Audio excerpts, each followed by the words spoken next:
Você que está aí do outro lado aqui da câmera, você que no mundo da sociedade do espetáculo observa todas as vedetes de um cinema e de uma representação que não necessariamente é a da sua vida. Eu lhes digo em verdade para você que está na rua, no trabalho, na casa, no campo e fica se perguntando o que está acontecendo comigo, que mal-estar é esse na tal da cultura e civilização. Eu lhe respondo em verdade.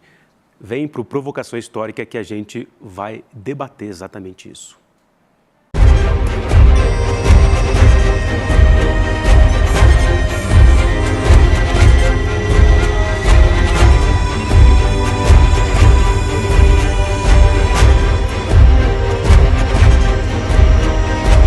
Provocação Histórica.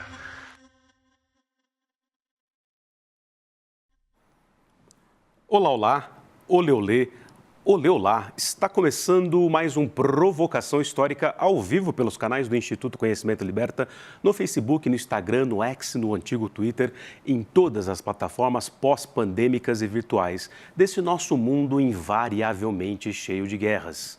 Senhoras, senhores, jovens do Brasil, está começando mais um Provocação Histórica também ao vivo pelos canais do Edu Moreira e em todas as plataformas pós-pandêmicas e virtuais desse nosso mundo não tão admirável assim ou muito admirável, a depender das prosas históricas do Provocação Histórica, que vocês sabem, agora toda quarta-feira após o ICL Notícias 2, às 19h30, o Provocação Histórica aqui no horário noturno, que é o horário, digamos assim, habitual das prosas históricas que nós fazemos aqui desde 2021. Senhoras e senhores, jovens do Brasil, a essa altura vocês já sabem, eu sou o Lindené Pareto, um historiador e um professor de história num Brasil que tem um tenso, intenso, violento, virulento, minha convidada especial, passado pela frente. E estamos aqui no Provocação Histórica, entre outras coisas e causas, como diria o literato, para pensar também em expurgar os traumas nesse grande divã coletivo que tem sido o Brasil e tem sido nossa trajetória nesse Estado-nação forjado pela violência, por exemplo, da escravidão. Por isso eu peço a vocês que curtam, compartilhem, façam viajar a palavra da história e do Instituto Conhecimento Liberta. Aleluia! Vamos aqui pegar o link de hoje com a minha convidada absolutamente brilhante de hoje, consagradíssima, e vamos mandar no zap da família, lá onde dá atenção, né? Vamos mandar aqui para todos os cantos do mundo, aleluia. Ó, como diz aqui uma queridíssima de vocês, que se chama Gabi Varela, tenho nem roupa aqui hoje para bater um papo aqui, fazer uma prosa franca e risonha com essa grande referência, essa intérprete do Brasil, que hoje eu tenho a alegria de receber aqui no palco do Provocação Histórica. Olha só, ela é psicanalista, ela é escritora, ensaísta, jornalista, poetisa, já ganhou o Prêmio Jabuti de Literatura, ela já ganhou o Prêmio de Direitos Humanos também, enfim, é um desses nomes assim incontornáveis da interpretação de um país e de uma sociedade tão violentos. Então eu tenho a alegria de receber aqui, estou até emocionadinho, no palco do Provocação Histórica, Maria Rita Kel. Seja muito bem-vinda, minha querida, ao Provocação Histórica. Que apresentação. Gostou? Encheu meu ego. Ficou bacana, sim, a altura, né, da sua trajetória. Muito obrigada. Eu que agradeço. A gente estava aqui nos bastidores falando de uma série de questões e de histórias dessas que o povo gosta, né? O povo quer saber, mas você me dizia, entre outras coisas e causas, quando você conheceu o Raduan Nassar, né? Acho que a minha primeira questão aqui é, por que a psicanálise? Quer dizer, quando você é jovem Maria Rita, que nasceu, se eu não estou enganado, em Campinas, mas que descende de uma família mineira, mas também, por parte, acho que de pai, de uma família alemã, né? Os Kel. A mineira... são as duas avós, são as duas avós. E a materna vieram de Minas. Meu pai nasceu no Rio de Janeiro, mas vem... Filho do médico Kel Renato vem do Kel. alemão. E minha mãe nasceu de Campinas. Ah, por isso a sua presença lá. Como era o nome da Mames? Maria Cecília. Maria Cecília. Então tem uma tradição de Marias aí. Ai. Maria, né?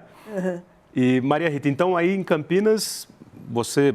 ali no ensino médio que definiu que ia fazer psicologia? Como é que foi essa história? Desculpa, eu só nasci em Campinas. Só nasceu, né? Minha mãe ia ter os filhos lá porque o meu avô era chefe da maternidade, ela ia ter para ter uma boa... E a mãe dela morava lá depois, com 3 meses eu já estava em São Paulo. Não, nascido e criado na Pauliceia. Na Pauliceia. Já nesse tempo esquisito da ideologia do progresso bandeirante, né? É. Em que bairro que... Sempre na região de Pinheiros. Sempre? Sempre. E eu me lembro de todas as casas, mas não vou perder tempo aqui. De todas as ruas de Pinheiros que eu fui todas? morando. Tem esse na memória? Tenho. Um pouco de ouvir falar. Quando eu nasci, eu sei onde eu morei, porque meus pais me contavam. Naquele predinho ali, não sei o quê. Não é que eu me lembro. Depois chega uma hora que eu começo a me lembrar. Sensacional. Mas aí, quando na sua trajetória, foi no ensino médio que você pensou, vou prestar psicologia? Você fez na USP, né? Fiz na USP. Eu quero lembrar, de fato, eu não... É engraçado, porque tem algumas coisas que a gente faz que são uma espécie de um chute, assim. Né? São mais aleatórias, né? Eu acho que eu me lembre... eu fiz a faculdade, não, o ensino médio, numa época muito ruim, porque era ditadura. Estava no auge da ditadura? Sim, vários temas que a gente teria que aprender estavam censurados. História, então, nem se fale. Né? Tinha, enfim, muita coisa censurada. E as aulas eram meio mixas. Bravos professores que ficaram e tudo, mas cumpria o protocolo Chapa militar. branca, né? Isso. Moral e cívica. Então, eu não tinha o sonho de ser psicóloga. Provavelmente eu tinha uma vocação que eu nem entendia direito, porque eu sempre fui muito interessada no outro. Sempre fui.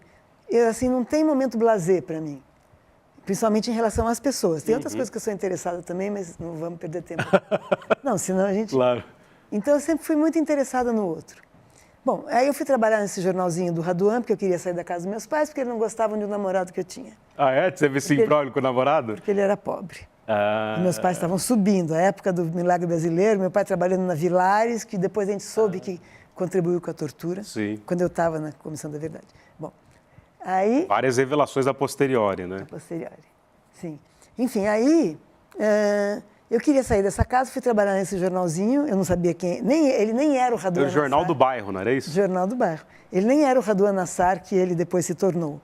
Eu me lembro que a entrevista que eu tive com ele, assim, eu estava em pânico, porque eu nunca tinha feito uma entrevista de trabalho e tinha medo de dar fora, passar mal, então eu estava em pânico. Entrei na sala dele e ele estava assim. A cabeça baixa. Não olhou para mim. Fez 3 perguntas. Eu acertei as 3 perguntas. E uma hora ele olhou para mim e falou, quantos anos você tem? Porque naquela eu tinha... Aí eu falei, não lembro, 19. Ele falou, tá bom, pode ir embora. E eu fiquei escrevendo uma coluna na parte de cultura. Eu lembro da primeira que eu fui. Enfim, Caramba. Conheci outras pessoas interessantes dentro do jornal. E depois, durante um tempo, abriu-se um outro jornal na região, chamado Movimento, que era um jornal mais claramente de esquerda. E eu ainda era muito confusamente de esquerda, mas Sim. A minha inclinação era para lá. Demora para a gente saber exatamente que história é essa da esquerda. Além do mais, não se falava tanto em direita e esquerda, etc. Tinha censura, né? E aí eu fui trabalhar no Jornal Movimento, depois eu trabalhei nos 4 jornais, e depois, até que nasceu meu primeiro filho, e aí teve uma hora que eu não podia mais trabalhar, porque eu morava com um monte de gente e eu deixava o meu filho com as pessoas da casa, a gente morava em casa coletiva. Mas teve uma hora que eu não sei porque eu parei, fui para... lembrei. Aí eu fui trabalhar numa rádio, chamada Rádio Mulher. Rádio Mulher? Isso, existe, acho. Não tenho certeza, faz muito tempo. Aí uma moça que trabalhava lá também falou, você é psicóloga? Eu falei, eu sou. Você pode me atender? Foi assim. Aí eu pedi emprestado para uma prima que tinha uma salinha, ela tinha um consultório com 3 salinhas, eu perguntei se ela podia me emprestar uma. Comecei a atender essa moça, aí ela mandou uma amiga dela, enfim. A minha segunda paciente da vida tinha síndrome do pânico. Caramba. E eu estava panicada. Você estava no mesmo... Não tanto quanto ela, eu estava funcional. Mas... Isso ali, você estava com 25 anos? 24, né? Eu não lembro exatamente. Por aí, né? No final da faculdade, né? Já tinha acabado a faculdade. Enfim, não quero parar para fazer conta aqui, mas menos de 24 anos eu tinha, com certeza. Mas, enfim, a minha segunda paciente estava com pânico. E eu também estava com resquícios de pânico, mas deu certo. Deu certo. Deu certo. Ela gostou do atendimento. Ela ficou o tempo X. Ninguém fala, estou gostando desse atendimento. Ninguém fala assim, né? Mas a pessoa fica, é um bom sinal. Né? Excelente. Bom, aí assim começa então a sua clínica, digamos assim. Sim, né? sim.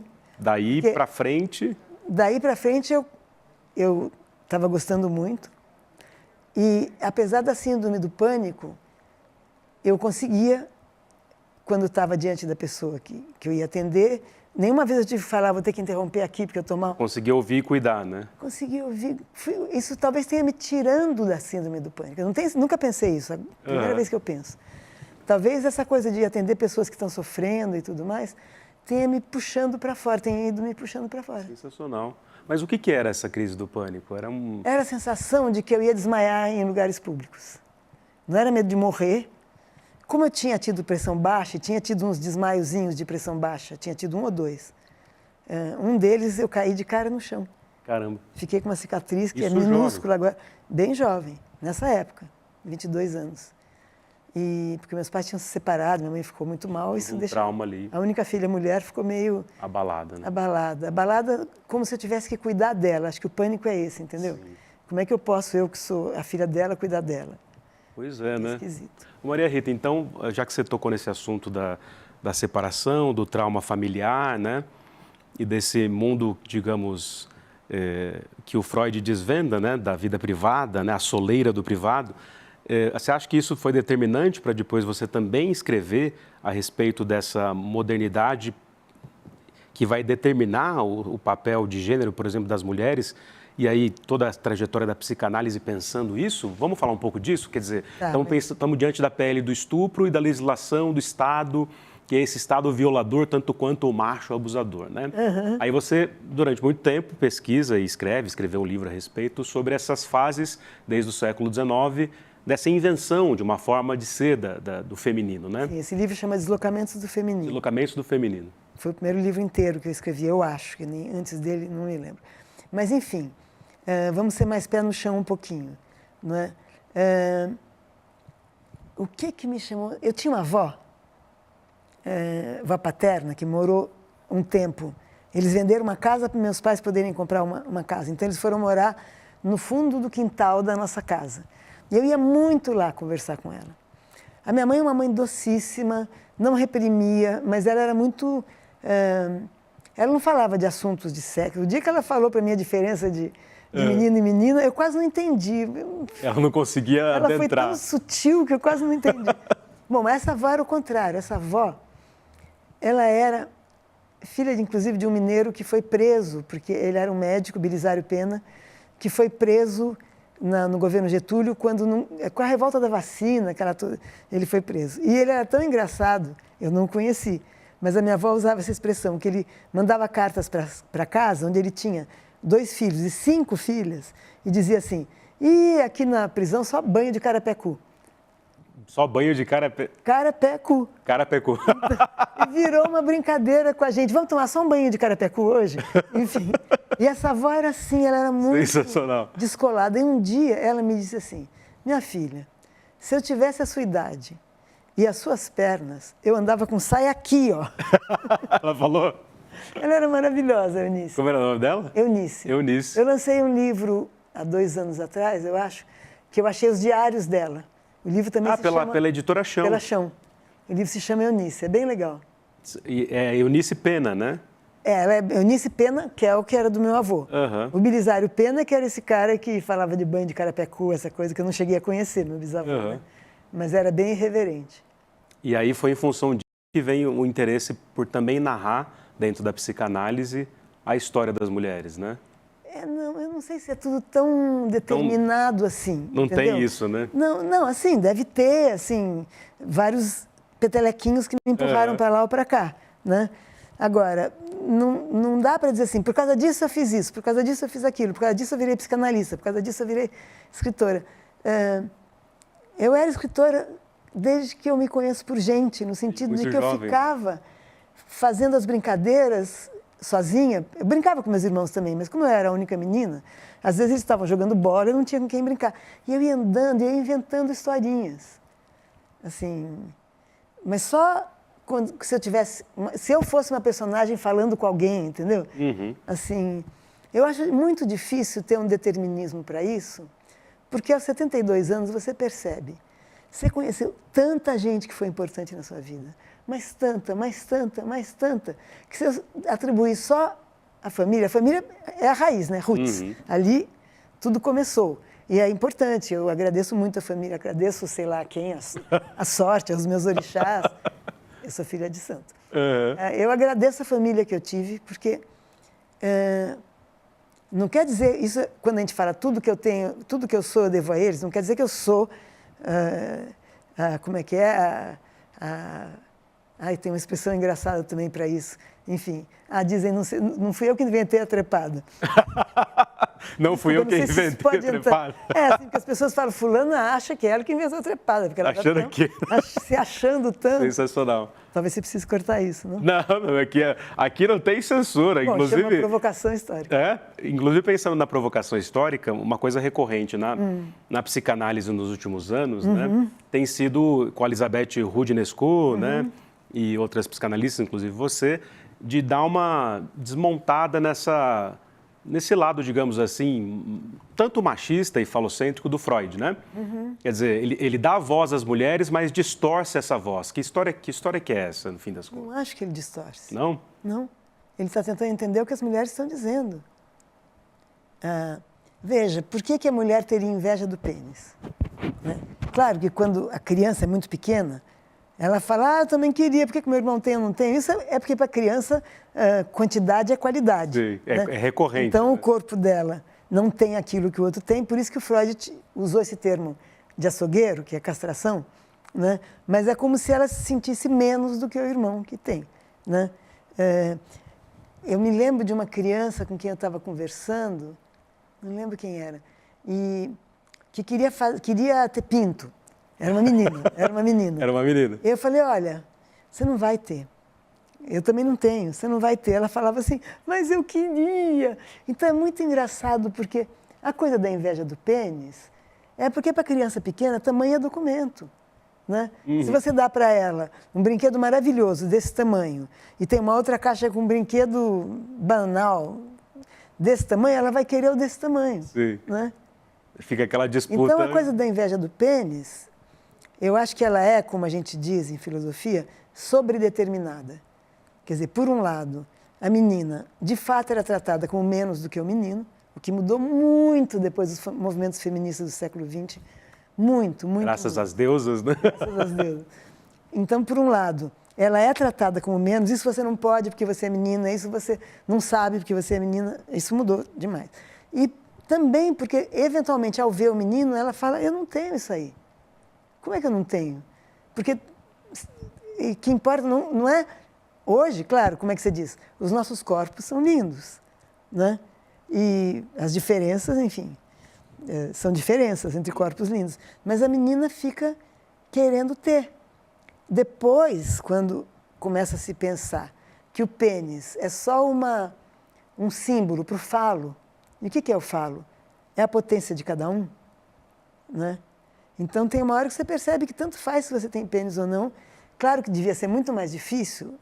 Eu acho que essa associação, ter pênis e ter poder, vem das mulheres do século XIX. Antes não, na sociedade de corte as mulheres eram libertinas. Mas no século XIX as mulheres ficam em casa, quem vai para a rua é o marido, quem de vez em quando se diverte é o marido, quem pode é o marido, quem trabalha e traz dinheiro. Então ela se sente menos. Né? A revolta feminista do século passado foi maravilhosa. Maravilhosa. As várias ondas queimando o sutiã. Isso. Mas antes disso, queimar sutiã já é bem anos 60, né? Como é que chama? Bem modernizado, né? Mas antes disso, simplesmente sair para a rua. São as mulheres da Belle Époque, né? Isso. Que estão ali, as sufragistas, né? Isso, as anarquistas, Luiz Michel. Sim. Enfim.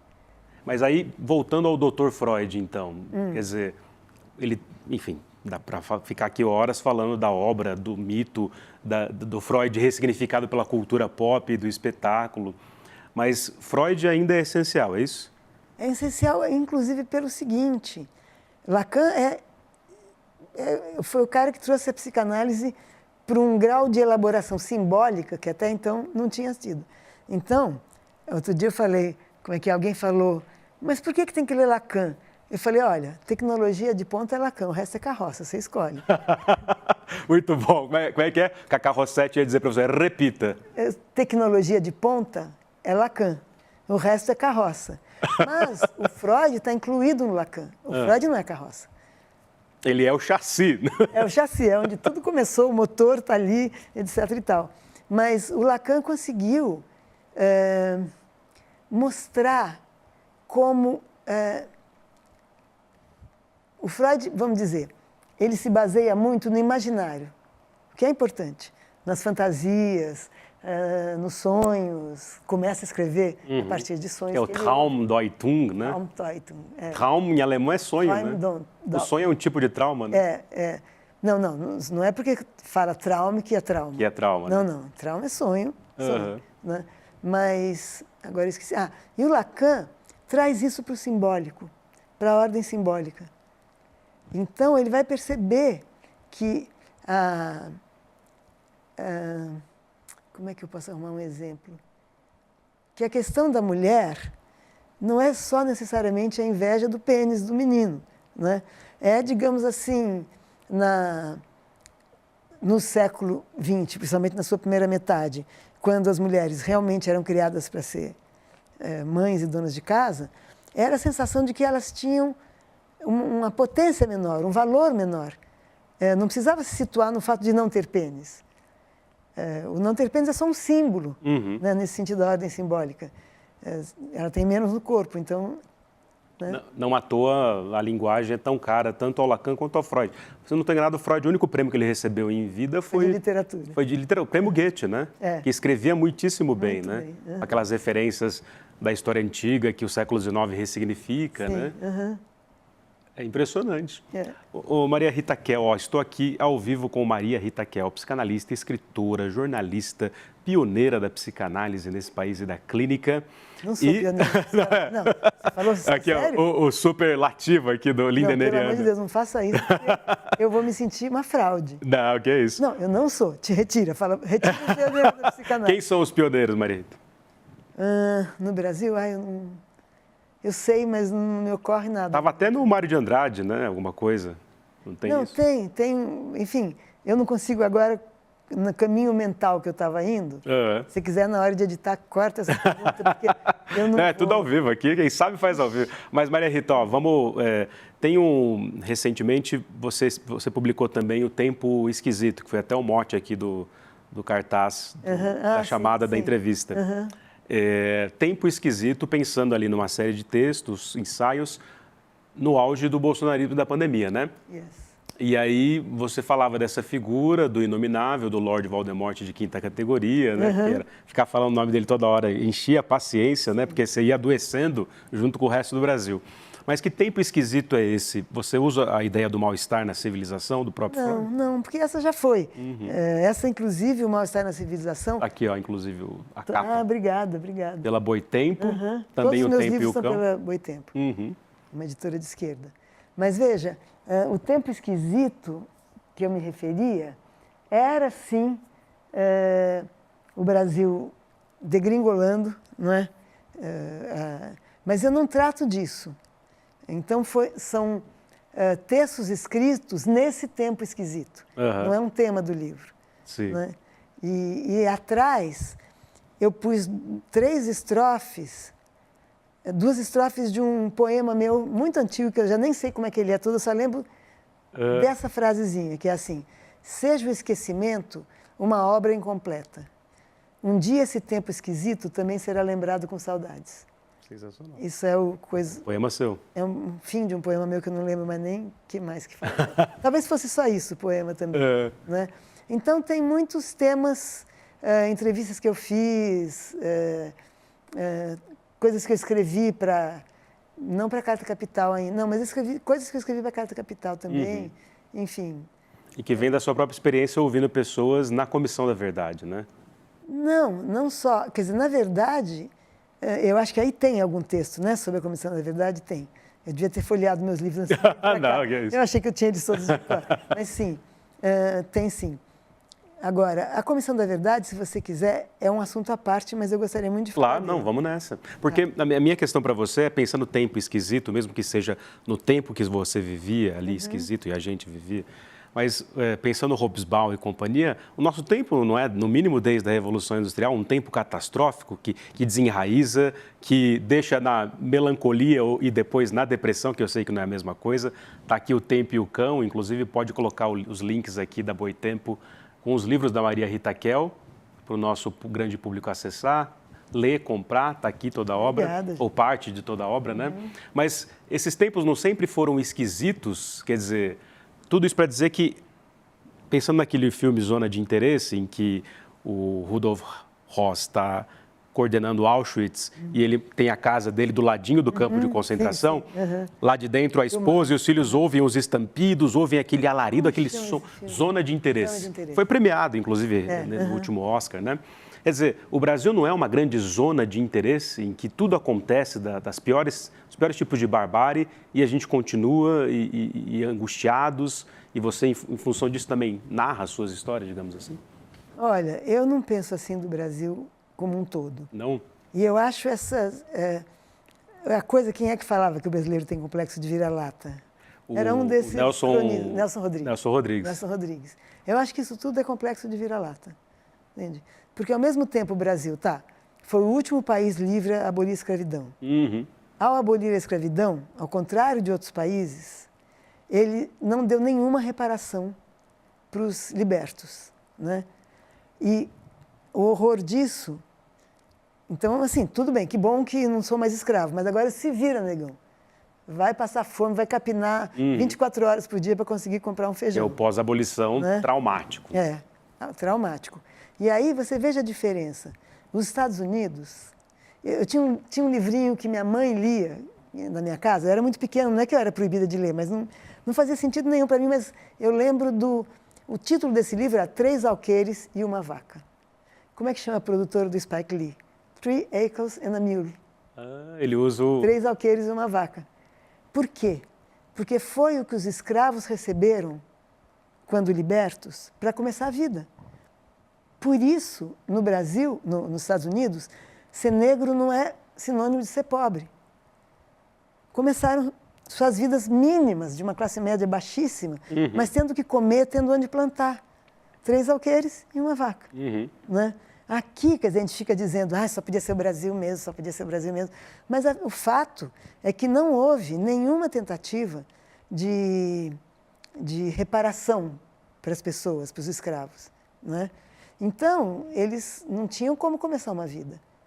Aí as pessoas falam, você vê, o negro é vagabundo.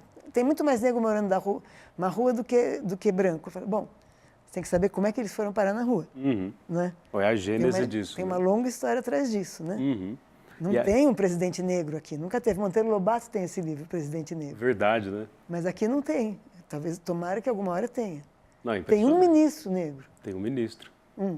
Bom, acho que isso tudo tem a ver em termos de uma estrutura autoritária na história do Brasil, com a escravidão e suas permanências. E aí, quando você entra, então, na Comissão Nacional da Verdade, fala um pouco para a gente, então, da Comissão Nacional.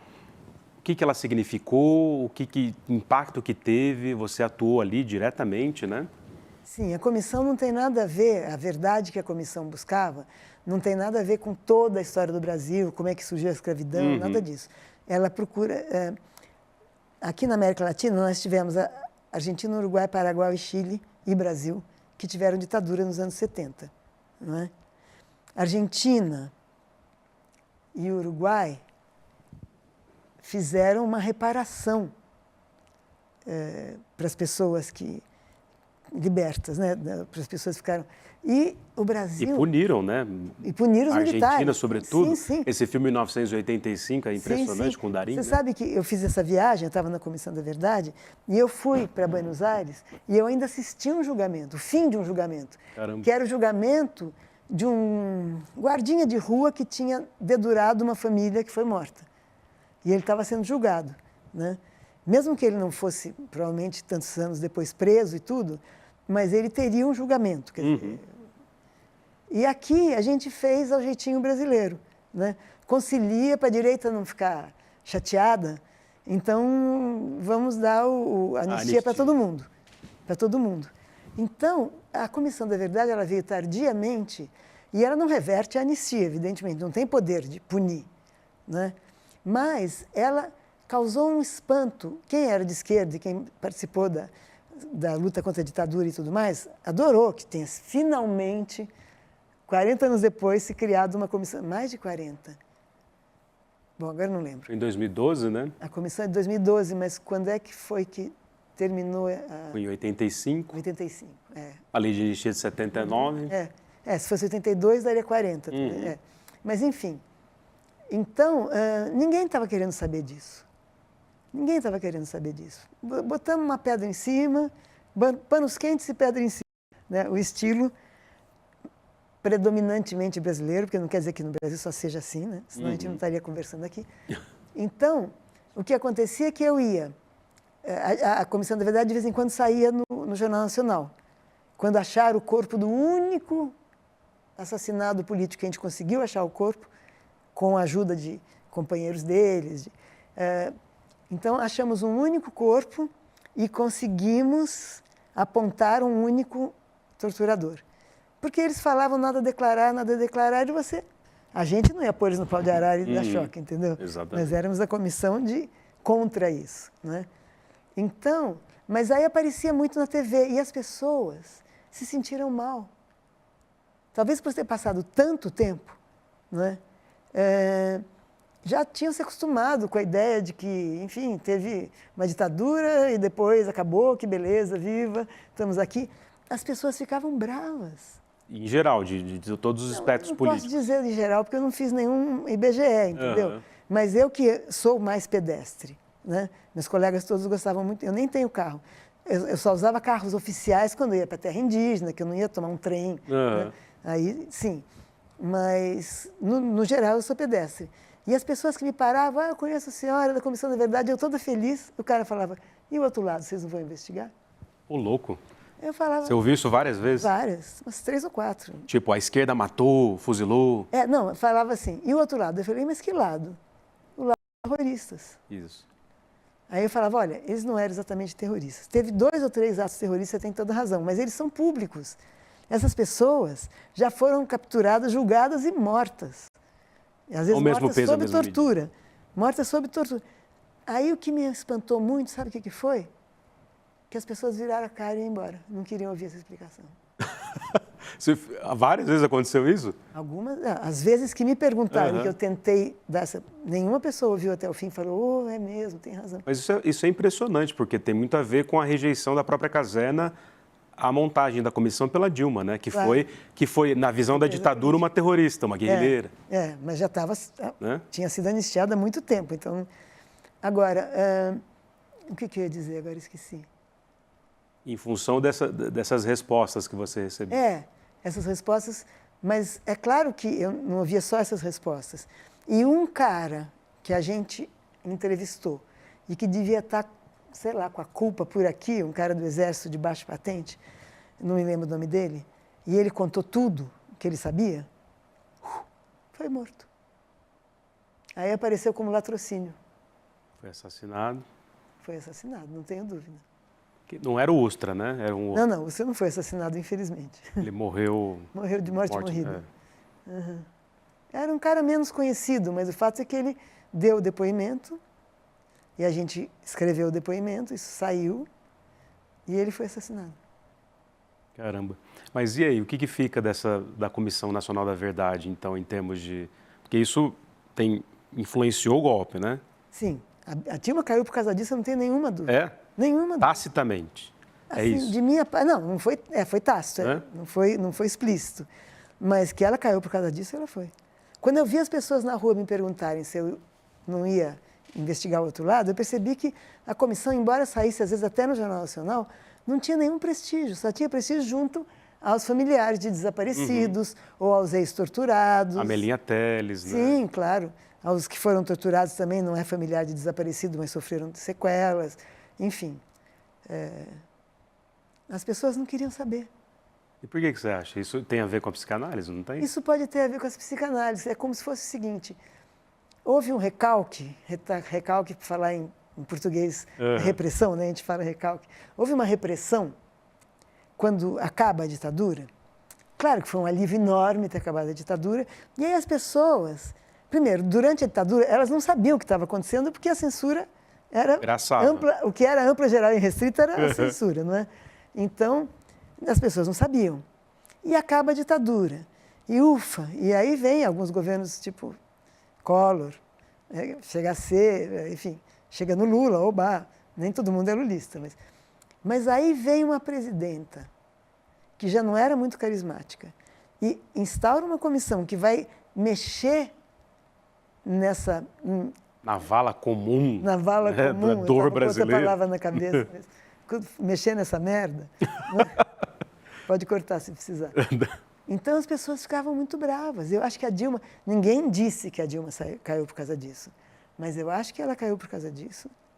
Inventaram as pedaladas fiscais, isso é motivo. Rolar dívida, certo? Pedalada fiscal não é rolar dívida. Todo mundo fazia isso. Quem é que não rola dívida para poder continuar administrando o país? Todo mundo teria que ser preso, então. Né? Todo mundo tinha que ser preso. E, então, eu acho que certamente por ter tocado nessa ferida, que desde do fim da ditadura, todo mundo vai para baixo do tapete. E fora a misoginia que graça na estrutura patriarcal, sim, claro, né? Aí sim, sem dúvida. Mas acho que pior, para ela valeu mais. Talvez se fosse um homem que tivesse feito isso, ele também receberia algum tipo de retaliação, mas não sei dizer. E a Dilma também não era uma pessoa super carismática. Uhum. Ela era muito correta, muito séria, não tinha muito jogo de cintura, enfim. Para fazer a tal da conciliação que o Lula faz, né? Exatamente. E você acha que o terceiro mandato está mais conciliador que os anteriores ou não? Putz, é difícil dizer, né? É difícil, até porque eu teria que lembrar tudo. Eu só lembro isso, que quando o Lula fez a carta ao povo brasileiro dizendo que não ia mexer nos juros dos bancos, a esquerda se rebelou, desistiu de votar nele e chamou todo mundo, inclusive eu, não sei porquê, e falou... Não, sério, eu circulava assim nas bordas desse grupo de intelectuais, assim, 5 estrelas, né? E ele falou, olha, eu tenho um projeto para esse Brasil, eu já te falei, né? Que é que cada brasileiro possa tomar café da manhã, almoçar e jantar. E é isso, eu quero ser eleito para isso. Se eu tiver que abrir mão de outras coisas, ceder em outras coisas, eu vou ceder. E ele tirou o Brasil do mapa da fome. E fez exatamente o que tinha falado, né? Exatamente isso.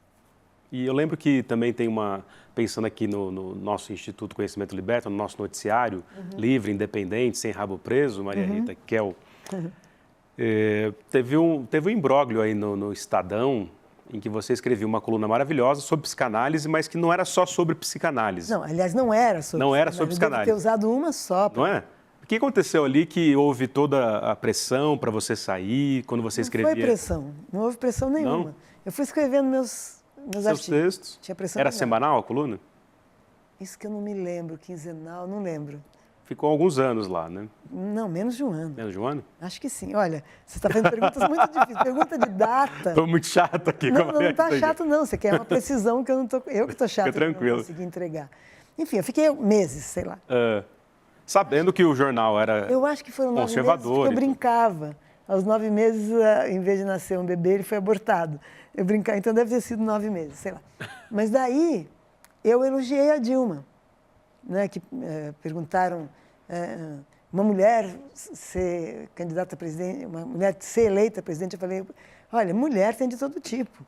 Não é por ser mulher que tem grande mérito, mas essa foi presa, torturada, não delatou ninguém. Aí ela gostou de ouvir isso, ou de ler isso, e aí ela me chamou para a Comissão da Verdade. Ah, teve esse processo. Eu acho. Eu perguntei por que para ela falou, porque eu gosto das coisas que você escreve.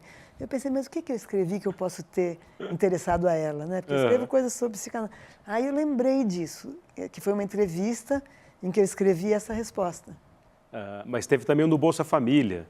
Sim, sim. Ela criou o Bolsa Família, mas principalmente ela ter sido uma pessoa que foi... Mas quando você disse que não houve pressão, você foi demitido do Estadão por... Sim, mas foi publicado. Foi publicado. Ninguém me pressionou. Não censuraram a coluna, mas... Não teve pressão.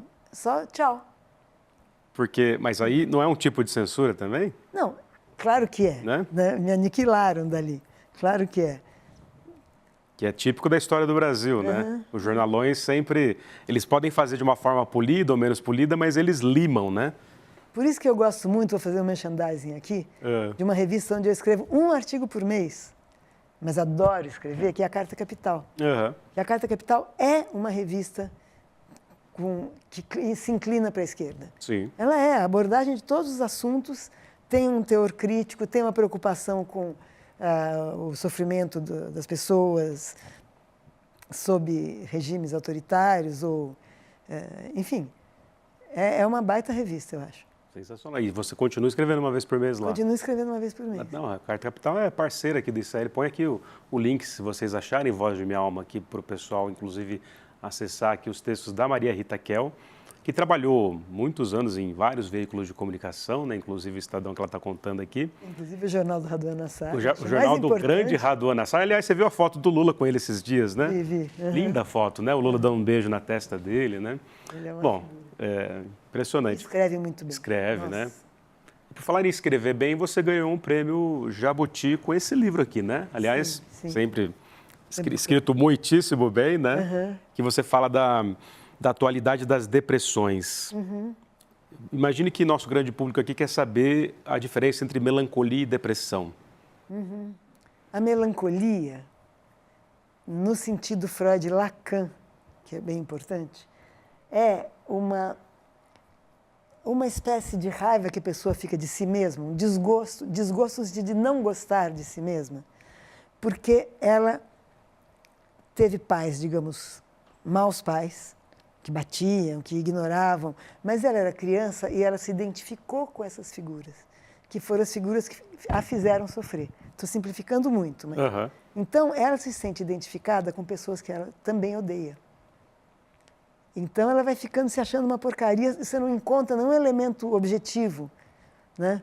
Eu roubei, eu tirei 0 em todas as provas que eu já fiz, você não encontra nenhum elemento objetivo, você encontra jeitos de falar que ela... E eu tive 2 pacientes que se mataram no começo da minha clínica. 2 pacientes que se mataram, eu fiquei... E era mais ou menos por esse lado. Era uma depressão. Não, é uma depressão, é uma depressão. É uma depressão, sim. Que é, enfim, um deles, por exemplo, não tem nenhuma chance da família nem saber quem ele é, mas ele era um cara que veio da pobreza e era muito inteligente. Então, ele teve uma ascensão muito rápida, no jornalismo, inclusive. Muito rápida. E ele ficou um pouco... Quem sou eu? Ele perdeu a noção de quem ele era. Ele foi levado para o meu consultório por colegas de redação dele, carregando ele, porque ele nem queria ir. Tinha feito uma tentativa de suicídio. Então, eu comecei a atender esse cara, mas eu não conseguia impedir que ele se matasse. E o outro era um cara muito boêmio, muito cheirador de cocaína, não sei o quê, e a mulher abandonou ele e ele ficou... Não dava para imaginar que ele ia ficar tão mal sendo ele... Um boêmio desse jeito. Um boêmio. Enfim, mas dá para entender tudo. Tudo se passa, depende do lugar de cada um na fantasia. E esse cara, eu disse a ele assim, você não pode se matar. Eu usei esse argumento que eu acho... Porque não adianta ficar dizendo, não se mate, a vida é boa. Tem aí, né? Aí eu falei, você tem 2 filhos e você ama seus filhos. Se você se matar, seus filhos vão ficar com a história de um pai que não gostava dele. Mesmo que a sua esposa não conte, sua ex-esposa, isso circula e eles vão ficar com a ideia horrível de que o pai não gostava deles. Bom, ele encheu o olho de lágrimas, eu falei, salvei esse cara. Mas não... Aí, sabe o que ele fez? Ele era rico, foi de carro para o alto de uma comunidade, se deu um tiro. Aí, quando depenaram o carro dele, levaram a arma, né? Pegaram tudo que tinha, dinheiro. E, então, ele ficou... o suicídio dele virou latrocínio. Demoraram para descobrir que era... Eu não sei se demoraram para descobrir, eu não sei se descobriram. Quando me contaram, não, mas ele morreu... ele foi roubado, eu, como analista dele, não acreditei. Sabia que... E alguém sabia que tinha pólvora na mão. Que é a diferença entre um suicídio e um homicídio, se tem pólvora na mão da pessoa. Total. Então, mas ele conseguiu, sei lá se depois alguém foi lá e contou para os filhos só para sacanear, mas ele conseguiu que ele, tendo se matado, os filhos iam ficar tristes, evidentemente, achá-lo vítima de uma pessoa má, mas nunca iam pensar, ele não dava bola para mim, por isso ele me abandonou, né? Caramba. E, bom, você narrou aqui coisas que lembram muito o método moreliano, né? E também o Sherlock Holmes, e que o Freud faz parte também, é um mestre da suspeita, né? Você tem que suspeitar sempre ali do que está afligindo essa pessoa, né? Mas a gente tem que tomar cuidado na psicanálise, que é diferente de um detetive, não é? A gente tem que tomar cuidado para também não ficar tão suspeitosa que o cara perde o prumo dele. Ele fica preso nas suas declarações de surpresa. Você tem que ouvir bastante e falar pouco. Sim. E, às vezes, falar na forma de pergunta, né? Às vezes, falar na forma de pergunta. Não, eu nunca tinha feito psicanálise até, uns 6 anos atrás. Um jovem pobre, periférico, classe trabalhadora, nem sabia o que era psicanálise, né? Aí comecei a dar aula de história na PUC Campinas, de história contemporânea, quando eu tinha 28 anos. Aí eu falei, caramba, né? Estou dando aula de história contemporânea, Freud aparece o tempo todo, Marx, os mestres da suspeita, tudo aquilo, as revoluções. E aí eu fui fazer, logo de cara, com um lacaniano, muito bom, inclusive, Luiz Américo, lá de Campinas. Sim.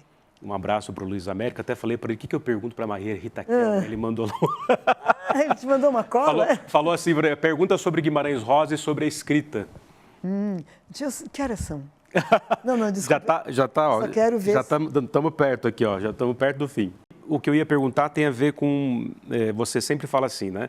Cada sujeito é um sujeito, tem uma questão da depressão ali, mas parte disso também é uma questão social, né? Então, a clínica e a psicanálise nunca é de dentro para fora, é de fora para dentro, né? Não é isso que você também argumenta no livro? De fora para dentro? Não entendi. Ou seja, o que essa questão social influencia nesse sofrimento psíquico, né? Para pensar a depressão... Tá, mas não é que a clínica é de fora para dentro. A clínica tenta entender o que o sujeito faz com isso que lhe aconteceu. Né?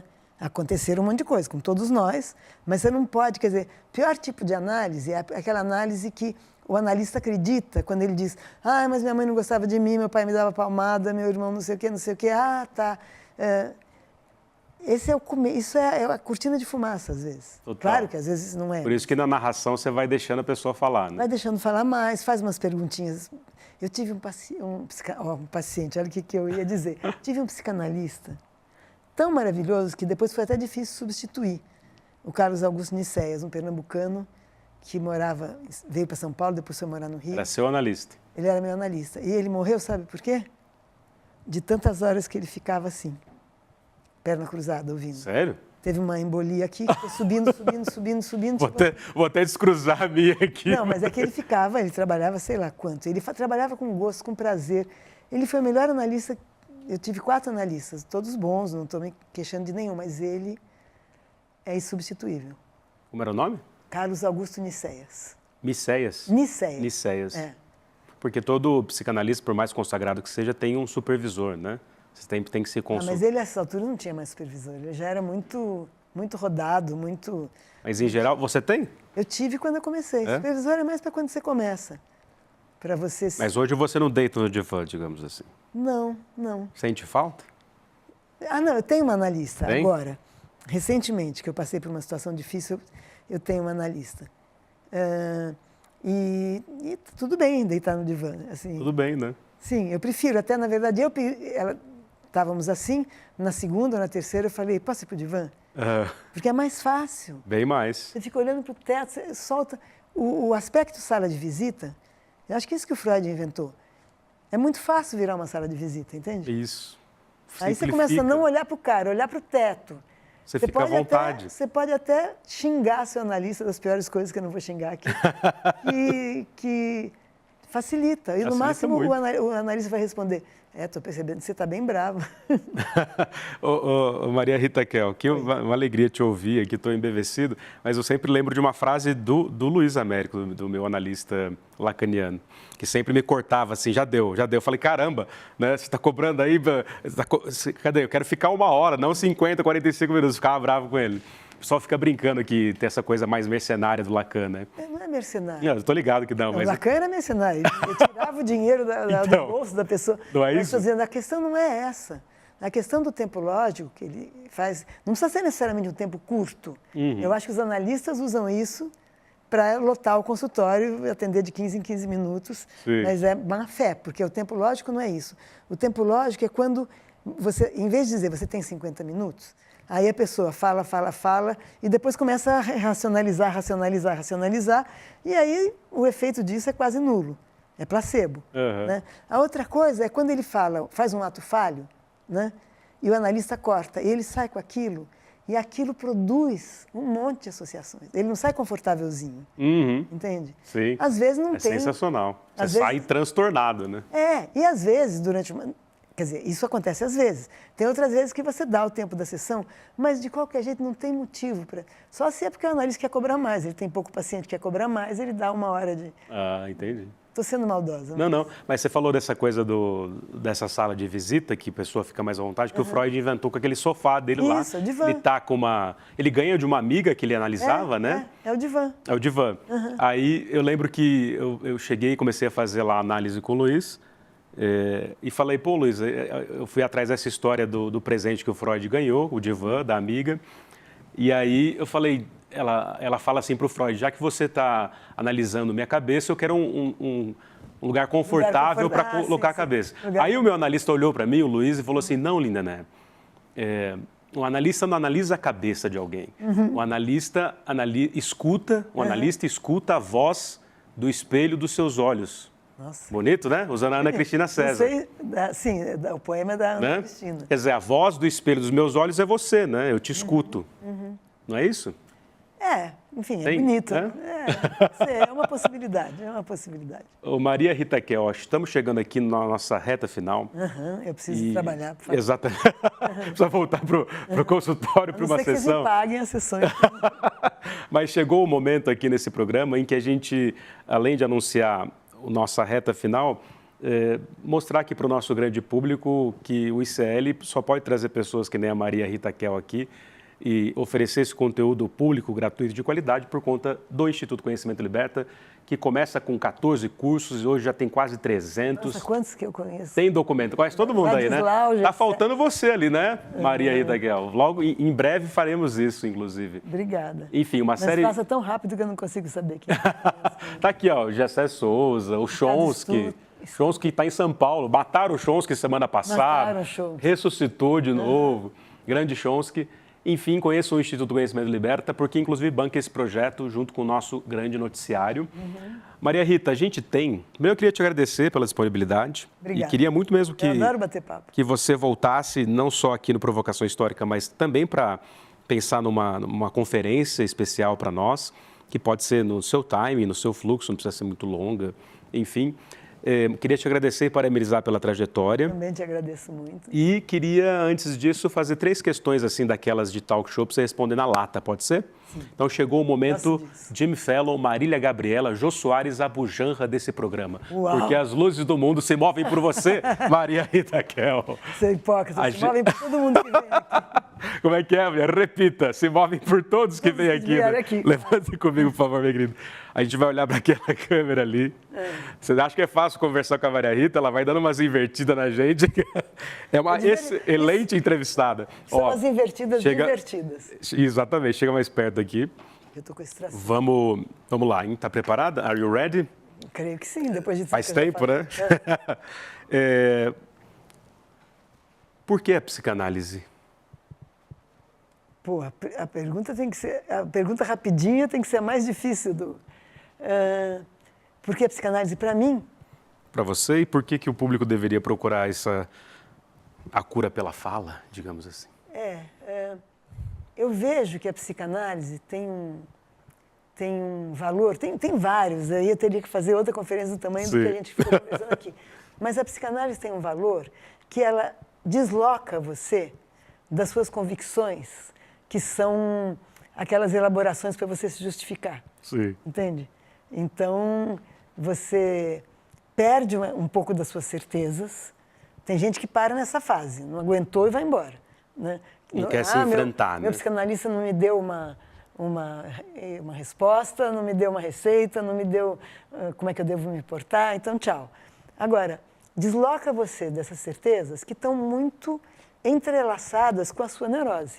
Né? Aí eu não vou dar uma aula inteira para explicar o que é neurose, mas como o termo é popular, dá para levar assim. Então, as suas certezas, muitas vezes, estão ali sustentando sua neurose. E a sua neurose sustentando suas certezas. Então, o primeiro trabalho do analista, isso Freud dizia, ele usava uma coisa do Da Vinci que fala da arte do escultor. Per via de levare, non per via de porre. Você tem que tirar e não pôr. Né? É o que o Da Vinci fala, ele pega aquele bloco e vai tirando, tirando até aparecer, né, a escultura. O mais famoso, esqueci agora o mais famoso. Na verdade, o Michelangelo, né? Michelangelo, desculpa. Michelangelo. Ah, o Davi, né? O Davi. O Da Vinci, eu peguei o Davi. Sim, não, eu também convido. E aí você vai tirando e faz aquela coisa... vai por via de levare. Né? De vez em quando você põe alguma coisa ali. Inclusive quando você acha que o paciente vai se matar, como eu falei para você. Você deve ser mais incisivo. Você começa... Não, eu inventei essa coisa do cara ter que me ligar todo dia, 3 vezes por dia, com hora marcada, para ele não achar que vai me acordar meia-noite e depois... Mas... Então isso é uma coisa per via de levare. Eu estou oferecendo a ele um dispositivo para ele diminuir a angústia dele, ele aguentar e depois poder continuar numa análise. Né?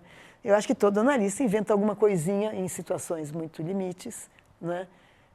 Contribui, digamos assim, com a psicanálise, mesmo que não publique isso, mesmo que ninguém fique sabendo, ele teve lá uma ideia boa para resolver tal questão. Sensacional. Maria Rita Kell, o que é o Brasil, sucintamente? Ah, não. Deixar para o fim que é o Brasil? Caramba. Difícil, né? Tá, eu vou dizer de novo o que eu já disse agora há pouco. Quer dizer, tudo bem, é um país colonizado por portugueses, XYZ, né? E com toda o que era o português 1500, né? Não é português do tempo que Portugal foi, por exemplo, super progressista, etc.